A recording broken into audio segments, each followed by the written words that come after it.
আসসালামু আলাইকুম। বিলাস খামারের পক্ষ থেকে সবাইকে জানাই আন্তরিক শুভেচ্ছা অভিনন্দন। আশা করি সবাই ভালো আছেন। আলহামদুলিল্লাহ আমিও ভালো আছি।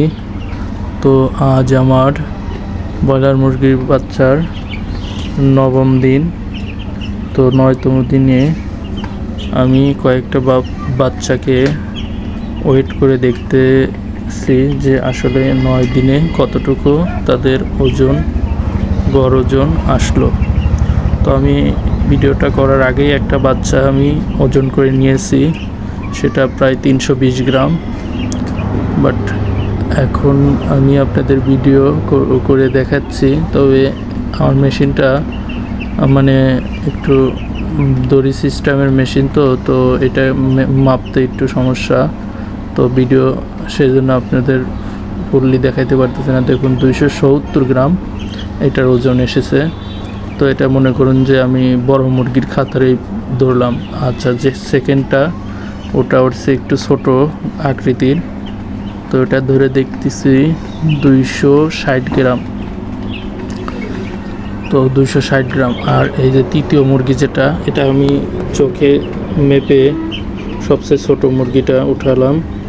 তো এটার ওয়েট 190 গ্রাম। তো আমার একটা ধারণা হলো যে মোটামুটি আমার 9 দিনে আমার ব্রয়লার মুরগির বাচ্চাগুলোর গড় ওজন 250 গ্রাম হয়েছে। তবে আমি একটা মুরগি 320 গ্রামও পেয়েছিলাম, বাট আমি মুরগির ওইভাবে দাগ দেওয়া ছিল না, জন্য আমি আর পরে ভিডিওতে আনতে পারি নাই। তো তারপর চোখের বিবেচনায় আমি বড় একটা উঠায় দেখাইলাম আপনাদের 290 গ্রাম। তো যাই হোক, 250 গ্রাম আমি গড় ওজন পেয়েছি 9 দিনে। তো আসলে আমার আইডিয়া নেই যে ব্রয়লার আসলে কত দিনে কত গ্রাম ওয়েট হয়। তবে 250 গ্রাম ভালো কিনা আপনারা অবশ্যই ভিডিও দেখে জানাবেন। আর ইনশাল্লাহ আমার বাচ্চাগুলো এখনও কোনো রকম সমস্যার সম্মুখীন পড়ি নাই। সবগুলো বাচ্চাই সুস্থ আছে। 120টা মুরগির বাচ্চা, 120টা মুরগির বাচ্চাই ঠিক আছে। আমি জানি না অবশ্য যে মুরগির বাচ্চাগুলো আমাকে কী গ্রেড দিয়েছে। তবে আমি জিজ্ঞেস করেছিলাম, বলল যে নাহার কোম্পানির A গ্রেডের বাচ্চাই আপনাকে দিয়েছি। আমার আশা যে আমাকে বাচ্চা দিয়ে ঠকাইবে না। তো আপনারা তারপরে জানাবেন যে A গ্রেডের বাচ্চা আসলে 9 দিনে গড় ওজন এরকমই হয় কিনা। তো দেখুন, এখন রাত্রে ভিডিও। আমার সাথে আমার একমাত্র ছেলে শাহবাজ ইবনে ওমর, সে এসেছে আমাকে সাহায্য করতে। তার কথা, আব্বু পানি পাত্র, আগে বলতো মাম পাত্র, তো এখন ওকে শুদ্ধ শিখিয়ে দিয়েছি পানি পাত্র। এই যে তার কাম না করলে ভালো লাগে না। তো এই যে খাবারের পাত্র নিয়ে ঘুরতেছে। তো ভিডিও বেশি বড় করব না, ভিডিও আপনাদের ছোট করে এখন ধারণ করব।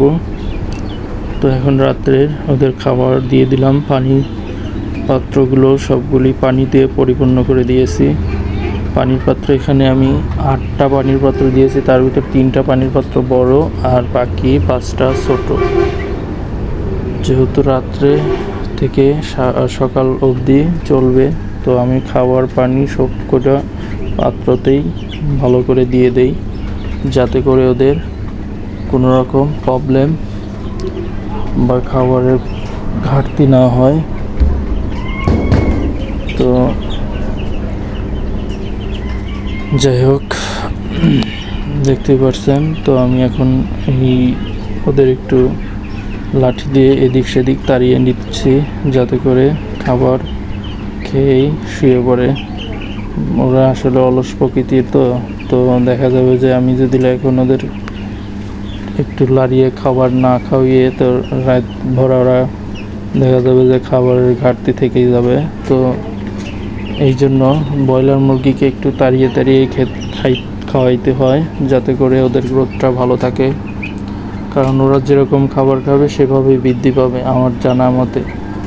তারপর আপনারা আসলে হয়তো আমার চেয়ে বেশি জানতে পারেন। তো আমাকে যেটা সবাই ধারণা দিয়েছে, তো আমি ওইভাবেই চেষ্টা করি। তো দেখতে পাচ্ছেন আমি একটু ওদেরকে তাড়িয়ে তাড়িয়ে খাওয়াইছি। আমার ছেলেও দেখুন এই যে লাঠি নিয়ে গাড়ি বানিয়ে ও এদিক সেদিক আমার সাথে দৌড়াদৌড়ি করতেছে।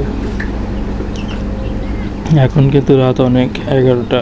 সে কথা হলো যে আমাকে ছাড়া ঘুমাবে না। তো আমি বললাম যে বাবা আমি মুরগির বাচ্চাকে খাবার দিয়ে তারপরে এসে তোমাকে ঘুম পাড়াবো। না, ও আমার সাথে আসবে। তো সাথে নিয়ে ছাদে আসলাম। তো সব কিছু দিয়ে রেডি টেডি করে এখন ওকে নিয়ে যা আবার ঘুমাইয়ে দিতে হবে, না হলে আর ঘুমাবে না। তো যাই হোক, এখন আমি প্রত্যেক 2-3 দিকে পর্দা আমি নামিয়ে দেব, কারণ রাত্রে আবার বৃষ্টি হলে প্রবলেম।